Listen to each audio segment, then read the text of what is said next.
اکبر سرکار غوث پاک کے دور میں گویا تھا جس کی آواز بڑی اچھی تھی، اتنی اچھی آواز تھی کہ لوگ اس کو گانا سننے کے لیے بلایا کرتے تھے، وہ گانے گایا کرتا تھا۔ لیکن اب سنو اللہ والوں کے کام کیا ہوتے ہیں، سننا ذرا غور سے اس بات کو، شاید کہ اتر جائے تیرے دل میں میری بات۔ انہوں نے غوث پاک کے دور میں جب اس نے گانا شروع کیا نا، میرے غوث پاک فرماتے ہیں سن تیری بڑی اچھی آواز ہے، گانے نہ گایا کر، اس سے اللہ ناراض ہوتا ہے، کچھ اور نعت پڑھ لیا کر۔ وہ کہنے لگا یار دیکھو تو عبدالقادر کو میری کمائی سے جلن ہوتا ہے، میری شہرت سے جلتے ہیں۔ اللہ اکبر، غوث پاک کو اور چوراہے پہ کھڑے ہو کے برائیاں کرنے لگا۔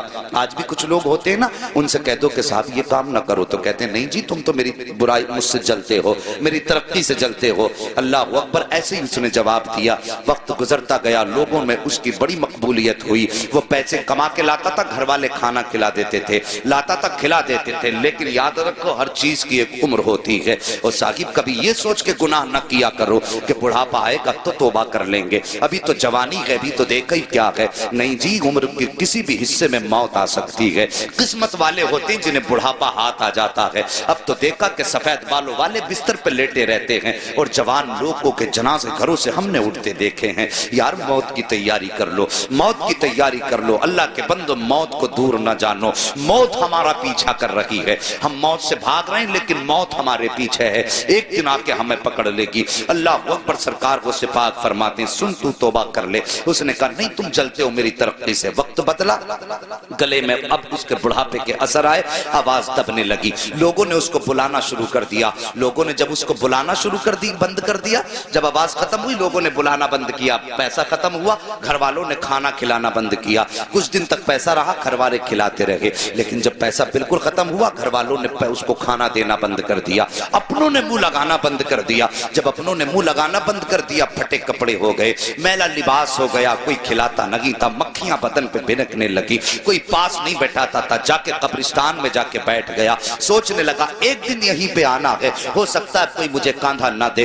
یہ سوچ کر کے قبرستان جا کر کے بیٹھا، دنیا مخالف ہے، کوئی کاندھا نہیں دے گا، مروں گا تو یہیں رہ جاؤں گا۔ لیکن اللہ اکبر، ایک دن اسی قبرستان کے پاس سے میرے سرکار غوث پاک کا گزر ہو جاتا ہے، اور وہ کریم ابن کریم جو ٹھہرے، وہ سخی ابن سخی جو ٹھہرے، اللہ اکبر، جیسی قبرستان کے پاس سے گزرے وہی لباس اس کا پرانا ہے، مکھیاں اس کے بدن پہ ہیں۔ میرے غوث نے قدم روک دیے، غور سے دیکھا، دیکھنے کے بعد پہچان گئے یار یہ تو وہی گویا ہے جو چوراہے پہ کھڑے ہو کر میری مخالفت کیا کرتا تھا، جو چوراہے پر کھڑے ہو کر کے میری برائی کیا کرتا تھا۔ آپ گئے، اپنے شاگرد کو بلایا، بلانے کے بعد آپ نے کچھ پیسوں کی تھیلی دی اور اپنے شاگرد کے ہاتھ میں دے کر کے کہا جاؤ قبرستان چلے جاؤ، وہاں پر ایک غریب بیٹھا ہوا ہے، اس کو جا کر کے یہ پیسہ روپیہ جا کر کے دے دو۔ اللہ اکبر، جیسی وہ لے کر کے چلا، غوث پاک فرماتے ہیں نام مت بتانا کس نے دیا ہے ورنہ وہ شرمندہ ہو جائے گا۔ آج اپنی زندگی کا آپ جائزہ لیجئے، اگر زکوٰۃ بانٹتے ہیں تو کیمرے لگا کے بانٹا کرتے ہیں،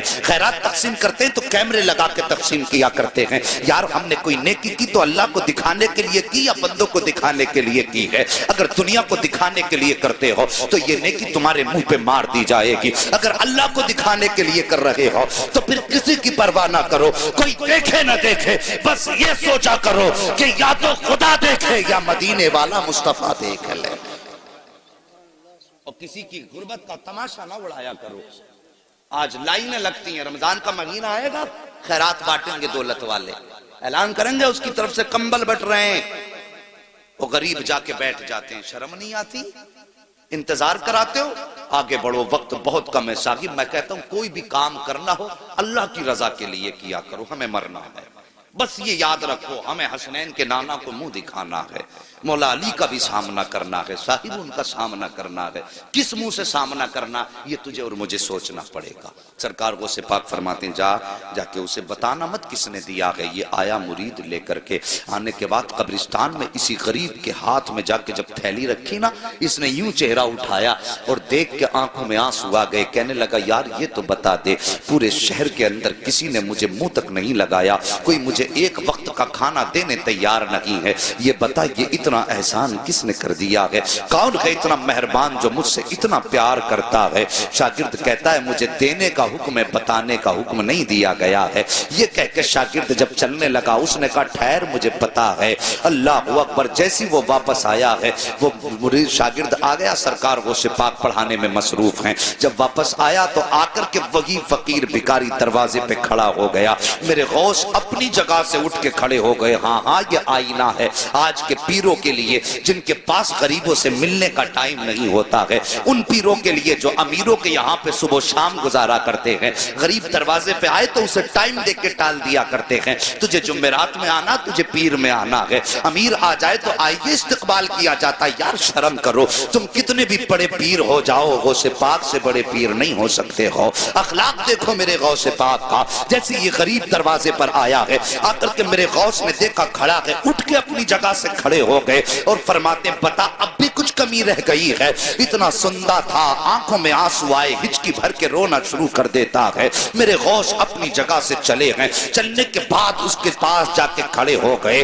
وہ کہتا ہے کہ سرکار میں تو یہ سوچ رہا تھا، ساری زندگی میں نے آپ کی مخالفت چوراہوں پر کی ہے، ساری زندگی میں نے چوراہوں پہ کھڑے ہو کے آپ کی برائی کی ہے۔ میں یہ سمجھتا تھا میرا دشمن اگر یہاں پہ کوئی سب سے بڑا ہے تو وہ آپ ہیں، لیکن میں سمجھ نہیں پایا تھا آپ اتنے بڑے سخی ہو، اتنے بڑے کریم ہو کہ میں یہ سمجھ نہیں پا رہا ہوں کہ آپ نے میری اتنی بڑی بڑی خطائیں معاف کر دی ہیں۔ اتنا سننا تھا۔ میرے غوث مسکرا کے کہتے ہیں بتا اور بھی کچھ چاہیے؟ اس نے کہا سرکار مجھے یاد ہے ایک بار جوانی میں مجھ سے کہا تھا کہ توبہ کر لے خدا راضی ہو جائے گا، میں نے آپ کی نہیں مانی تھی، اب بس اتنا بتائیے کیا آج توبہ کروں گا تو کیا میرے گناہ معاف ہو جائیں گے؟ میرے غوث مسکراتے ہیں اور کہتے ہیں اللہ ہاتھ بڑھا دے، ہاتھ میں ہاتھ دے دے، صرف توبہ سے گناہ کی معاف نہیں ہوں گے بلکہ اللہ تجھے محبوب بھی بنا لے گا۔ اس نے اتنا سنا ہے، تڑپ کے کہتا ہے سرکار کیا اتنا بڑا کرم بھی ہو سکتا ہے؟ میرے غوث کہتے ہیں ہاتھ بڑھا دے، توبہ کرنا تیرا کام ہے اور تجھ کو ولی بنا دینا یہ عبد القادر جیلانی کا۔ نعرہ تکبیر، نعرہ رسالت، علماء اہل سنت، مسلک اعلی حضرت، جشن غوث الورا، نعرہ تکبیر، نعرہ رسالت۔